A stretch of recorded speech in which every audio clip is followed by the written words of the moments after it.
राज्य विधिमंडळाचं नागपुरात होणारं हिवाळी अधिवेशन 19 ऐवजी 12 डिसेंबरपासून सुरू होण्याची शक्यता। गुजरात विधानसभा निवडणुकांच्या तारखा लक्षात घेऊन पुढे ढकललं होतं अधिवेशन।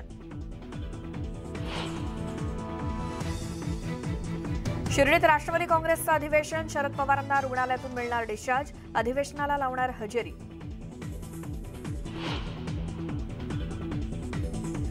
मनी लॉन्ड्रिंग प्रकरणी अटकेत असलेल्या नवाब मलिकांची मालमत्ता ईडीनं जप्त केल्याचं ॲडज्युडिकेशन ऑथॉरिटीने केलं स्पष्ट। मुंबई आणि उस्मानाबादमधल्या मालमत्तेवरती आणली आहे टाच।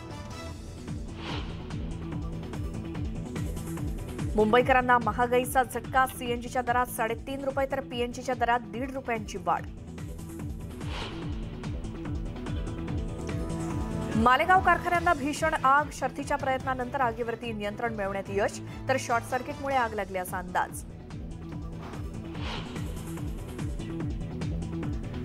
मुंबईतल्या दुकानांवर मराठी पाट्यांसंदर्भात सर्वोच्च न्यायालयाचा दुकानदारांना दिलासा, 18 डिसेंबरपर्यंत मुंबई महापालिकेच्या कारवाईला स्थगिती।